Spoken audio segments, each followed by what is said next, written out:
It really is a pleasure to be here. Like most of you, when you're following such a dynamic speaker, you wonder what else you should have written down.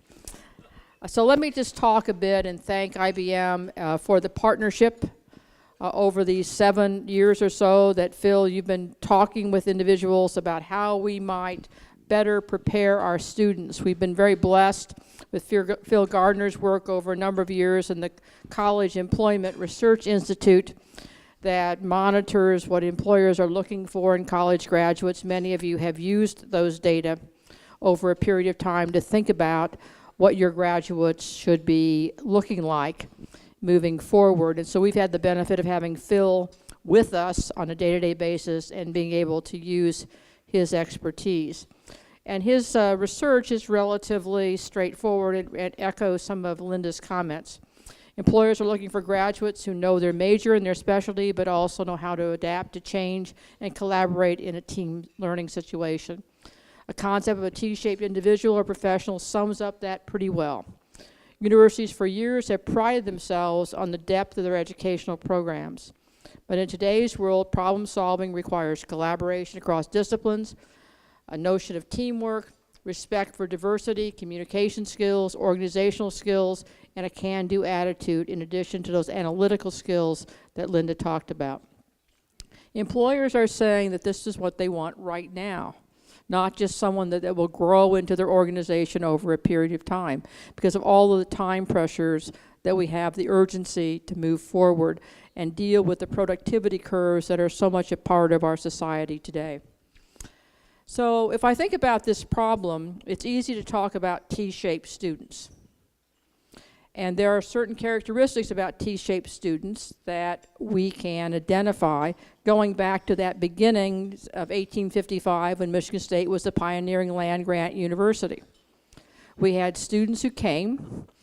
They were expected to be able to be good enough for the proudest and open to the poorest and be able to blend the most important scientific skills around agriculture and then the mechanical arts and still have the breadth of knowledge that was the exemplars for the best universities of the day.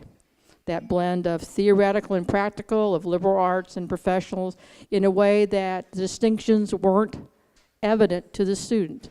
They were an integrated whole. We've now since moved away from that a bit, and we've compartmentalized most of that. One of the things I'm most pleased about with the messiness of Michigan State is that when we grew so large in the 40s and 50s, we were able to sustain a common core curriculum called general education then, integrative studies now, for almost all of our students except those small number that were part of our residential colleges. It's extraordinarily inefficient because it's not a straight distribution requirement. These are courses specifically designed to think about the top of that T while we rely on the majors to be able to do the long part of the T. And we've sustained that in very difficult times. Much, I would say, to some of the chagrin of the faculty. And in thinking about what that T meant in terms of this general education, now integrative studies component, it had a set of characteristics that matches a bit of what Linda talked about. In the 1980s, it was described through a committee of faculty that students should be able to reason critically and effectively, develop quantitative and qualitative modes of inquiry, and employ those tools in investigating mathematical analysis, systemic observation, and the use of modern information technology. Express themselves clearly, correctly, and effectively in written and oral communication. Develop an awareness of the uniqueness of the American experience at that time, exposure to the rich traditions deriving from racial ethnic diversity in the United States and through exposure in other cultures. Achieve a sense of history and socioeconomic and political character of the United States and the world. Develop an appreciation for the unity of knowledge through integrated study of liberal arts and sciences. Develop ethical, moral, aesthetic sensitivities that through exposure in such areas as art, music, literature, philosophy, and science, and develop breadth and depth in the discipline or professional skill. Almost all of the requirements were about the top of the T, as opposed to that very last one that was the vertical of the T. And we've gone about the business of trying to upgrade that over a period of time through the leadership of Dr. Hewitt and Dr. Eastry and many others. And adding to Phil's work, what we know is that in order to achieve this, students must understand their purpose. It's very difficult today for today's students to really understand what they're about. They see this changing world. They see all the confusion in this changing world. They have a sense of urgency. They know the social media, being bombarded with all this information. But it's hard to think about a sense of purpose. So part of what we need to do to be able to promote more T-shaped people is to give them this sense of purpose. They also need confidence to experiment, engage, and challenge. The students who are coming to almost all of our universities have been so focused on their grade point average as a measure of their intelligence plus a test score, that they haven't always been encouraged to experiment, engage, and challenge themselves in ways that they can experience failure. Now, we call those entrepreneurs. We've given them a very special label in our institutions. You're either our regular students or you're an entrepreneur. Okay, but you're not a T-shaped person who embodies the entrepreneurial spirit as a part of the definition of who you are and what you're about. You're just different if you're an entrepreneur. And in order for us to move forward for these kinds of experiences, we as universities need to find that risk-taking space. And to be able to have students feel that they can be successful in that risk-taking space, to be able to move to companies like IBM and be the change agents that Linda talked about. In our major corporations, in our fundamental institutions, whether it's the Federal Reserve or whatever one you would pick, government. So how are we going to make those opportunities available to students in ways that they feel safe, but yet are challenged to do that at their very best? It's not just risk-taking for risk-taking sense. It's about setting the bar and the standards very high and giving students the opportunity to try and try again as we think about what we're going to do to promote T-shaped people. And they've got to be aware, Linda said listening, I would say aware of the perspectives of others, of differences, and be able to process that information in new and different ways and test it out with others. Now, what we've thought about, and what many of you have thought about as well, is how to do that as a part of an active learning environment. Because it's not simply about the classroom as we know it, or having a MOOC. Those are the other pieces of conversation. It's about how do we engage students more actively every day in exploring these concepts and provide the feedback loops that we need to do that. Because we all do active learning in some form, but it's the feedback loops that we need to be able to develop. And hopefully this conference, these conversations, will help to identify some best practices, some other ways of thinking about those feedback loops. And you have to start early in those expectations. Now, more importantly, as we've talked, and you'll hear tomorrow about the neighborhoods and how we're integrating services and doing all this kind of things. A more interesting question is, how do we develop T-shaped faculty members? Because most of what we rewarded in our institutions is not about faculty members continuing to be T-shaped. In fact, we have, in order to do interdisciplinary work, created organizational structures to do that are as rigid and as calcified as the departments we got rid of in order to do this intersection work. So, but if we look at and think about our very best faculty, I would submit that they're T-shaped. That they're engaged in things beyond simply learning more about their widget. They're in fact reading broadly in areas related to their interest area. They're engaged in interdisciplinary projects. They're thinking about new ways of teaching. They're able to have conversations in this new technology with students, at the same time write that very long paper. They're able to do multiple things and enjoy it, not be required to do it. We also need to be able to make it easier for them to be successful. Because I think if we would poll our universities and our T-shaped faculty, they would probably say that they're not rewarded quite in the same way as someone who simply does the narrow piece and never gets out of their laboratory. So part of our challenge is not simply thinking about T-shaped people, but T-shaped faculty members. Because without being able to change the culture of our universities in particular ways, we'll never produce at the rate we need the evolving definition of T-shaped students. Because as Linda said, that definition is going to continue to change for us. And we are not necessarily organizations that change curriculum easily. So urgency for us does not equate to urgency for her. It's a different time scale. So we have to adopt some of that urgency, but at the same time we have to begin to reward and cultivate. And that really turns to graduate education. And that's the unspoken part of some of the agenda for tomorrow. How are we going to educate the next generation of faculty so that they are more capable of being T-shaped themselves? And lead the kind of revolution in our institutions that respects our traditions, respects our values, is able to exist in departments because they will always exist.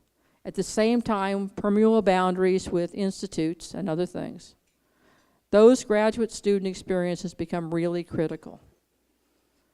And there's not a good conversation, and maybe that'll come tomorrow, about T-shaped graduate students.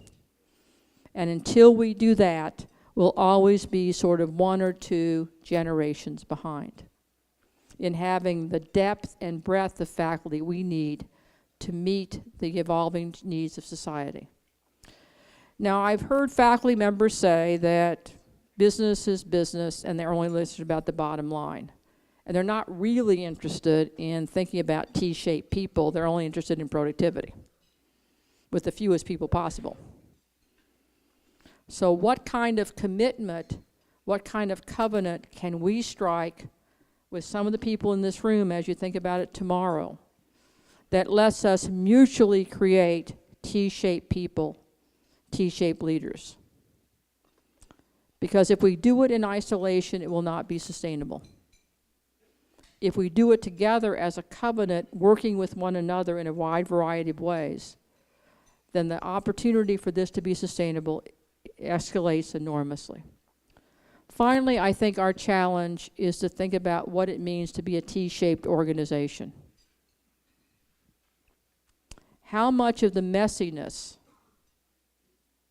and the inefficiencies and the conflicts are we prepared to tolerate in order for our institutions to have much more permeable boundaries, be able to have the flexibility to create and recreate the definition of interdisciplinary and multidisciplinary without creating another entity for it, because we don't have that kind of money, if not that kind of time. And how do we think about then all the challenges that have pushed us to neaten things up, because it seems like that way we can prove that we're more efficient and effective and more like business. So we've neatened things up. We've reduced cost. So I'll tell you, integrative studies is much more expensive than a distribution requirement. It's harder to get faculty to do. Okay, all those things. We believe it's really important because of what it does for the students today and tomorrow. Because it's not just their first job, it's their next and their next and their next. So we have to take on that responsibility. That's part of being a T-shaped organization, a T-shaped university. It also is being very analytical, echoing Linda's comment.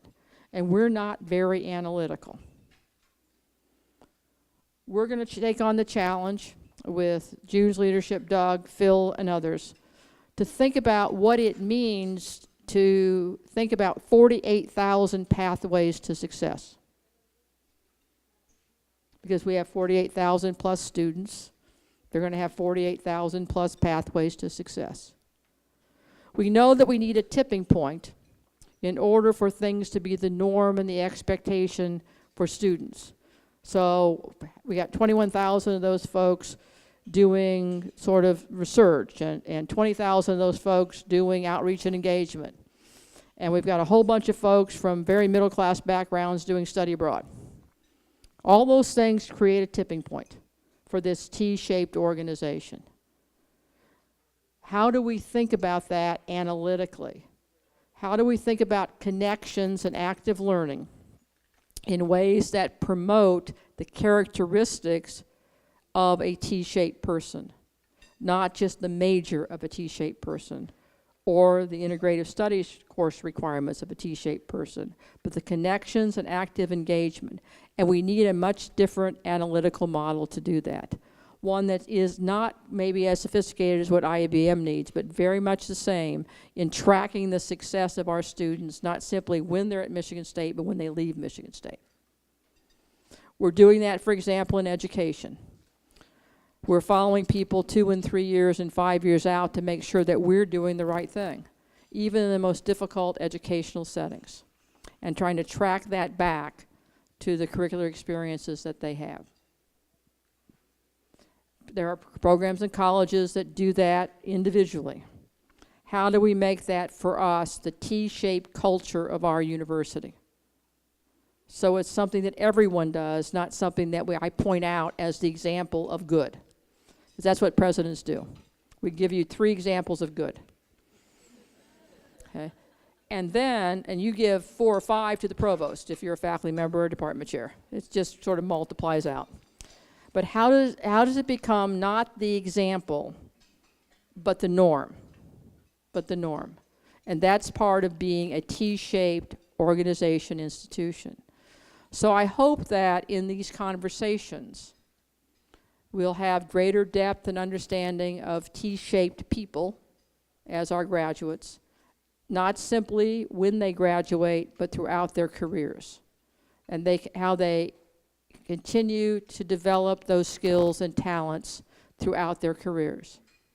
How do we develop T-shaped faculty and intellectual leadership in the academic part of our campuses that are rewarded and encouraged to do those T-shaped things, including all the risk, in an environment where everybody feels constrained? And 3, how do we become the models for T-shaped organizations so that however the world changes, and it will, however fast the world changes, and it'll be faster, however technology changes, and it will be different, that we are the organization that can move quickly without losing our fundamental values and our fundamental responsibility to society, to be able to make a difference in the productivity, the capacity of those we touch who are our stakeholders, and the capacity of our institutions to be even greater in a different world. So I hope that the conversations over the next couple days begin to think about all 3 of those dimensions. And though the agenda is more focused on the student, which we typically do as academics, it is a conversation for all of us. Again, I want to thank IBM and the leadership for putting this together, and to our own team, Doug and others, for helping this conversation to occur. I look forward to the results not only for tomorrow or the next couple days, but as we convene again in a year or so to share our best practice and our ideas. Thank you very much.